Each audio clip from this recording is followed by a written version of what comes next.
So after that repetitive little, he goes down to the 5th fret of the G string, then he goes to the 6th fret of the D string, then the 4th fret of the G string, and the 5th or the 7th fret of the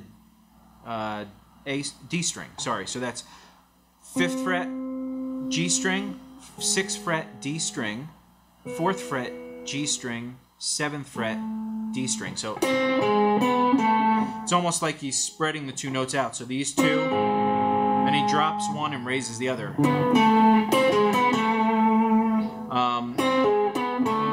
And he goes down a 4th again. From that 7th fret D string, he goes to the 7th fret of the A string, to the 5th fret of the A string. So that whole thing is...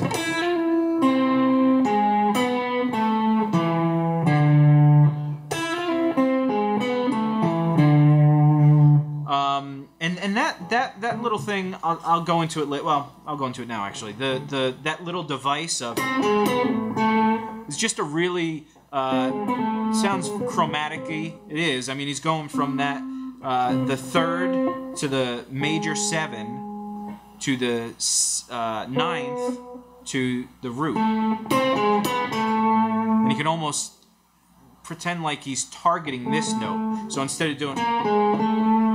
where you're doing chromatic above and below, that's a half step above and below. You could do a whole step above, half step below, and target that note. You could do a million different things. I mean, you're just really targeting that note. So that device gets to that note. Well, you could do that in a... we'll take a familiar position, like, say this is a D minor pentatonic. So if you had that whole... is that same device of going and then spreading the notes out a whole step. So you have a half step separation between the 11th fret on the E string to the 12th fret of the B string. Now you move the 11th fret down to the 10th fret on the E string and the 13th fret on the B string. So... but any of this, you know...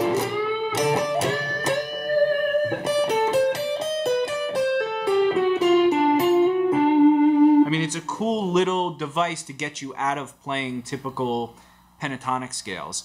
And it was pretty convincingly and slickly introduced in there after... So anyway, that was kind of a sidetrack, but those things are really cool to pull out of solos. Again, like just the 4th interval. Start using those in your solos. Just start experimenting with, instead of doing arpeggios or scale runs, start throwing in 4ths. Same thing with little motifs and stuff. Start thinking of the motifs and throwing those in your solos. And this little device of just start figuring out ways to incorporate that into short little blues licks. Anyway, again, I digress. The next thing is, again, a full-on motif where he does the same thing. All those other motifs were separated by other ideas. This one is basically the same motif working down a scale. So it's basically, after he does that, he goes... So the first note on the G string, 7th fret, he hits that and slides up kind of to nowhere. And he goes down the...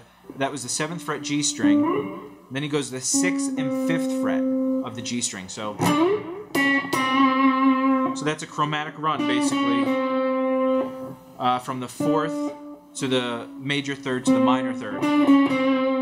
Then he pauses. Then he goes down here to the 4th fret, 3rd fret, and 2nd fret of the G string. So he has... Then he goes up here and he slides that note up. And he goes to the 7th fret, 6th fret, 5th fret of the D string. So that's...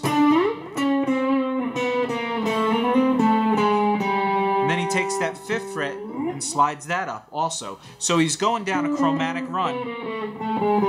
That's the motif mainly. But then he's also adding these slick little slides because...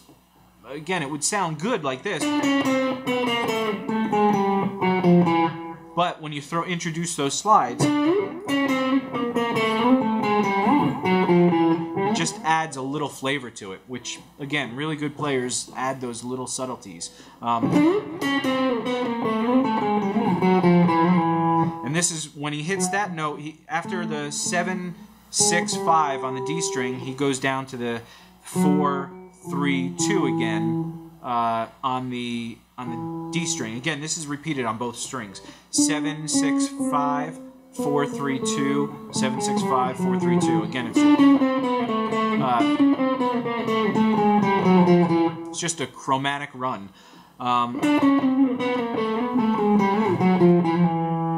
And that's where he introduces that, again, that motif from the 2nd fret to the 3rd fret back to the 2nd fret. So,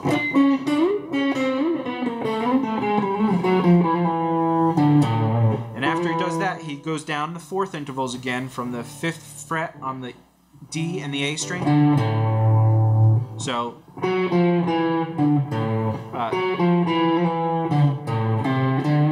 and this is where he walks back up that 3rd fret of the A string back to the 5th fret.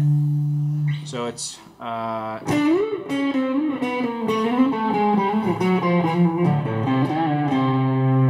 5th fret bend a half step on the A string. And instead of this time, this is kind of the same phrase as the beginning phrase of. But instead of that, he bends up a half step to the flat 5, back down, and he goes from the minor 3rd to the major 3rd, but he doesn't trill between the two. So he goes from the 3rd fret to the 4th fret, then he does that alternate from the A to the G to the A on the low E string, 5, 7, 5. So that whole thing is.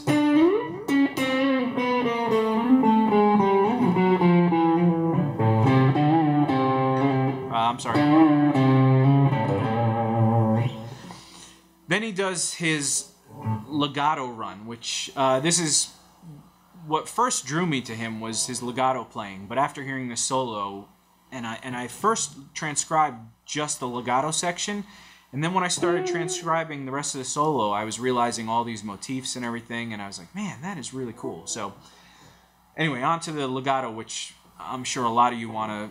I see a lot of posts like, oh, can you show me that legato run and stuff? So here's one of his kind of legato runs.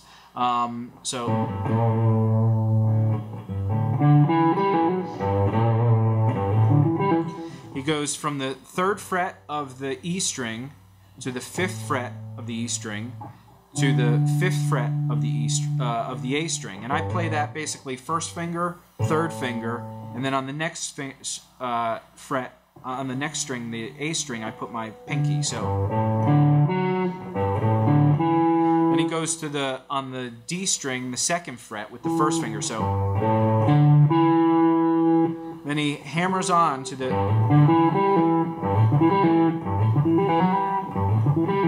Actually, I picked that note, so I'm picking all 4 of these notes so far.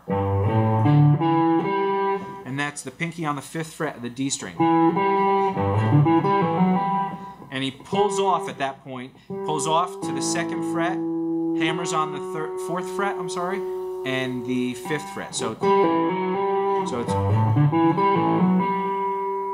and then he goes down an arpeggio from the 2nd fret of the G string to the 4th fret of the D string to the 5th fret of the A string. So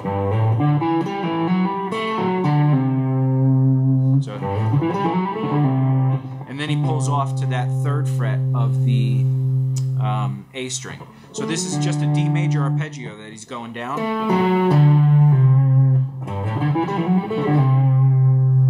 Then he does a chromatic run from the 5th fret, 6th fret, 7th fret on the A string.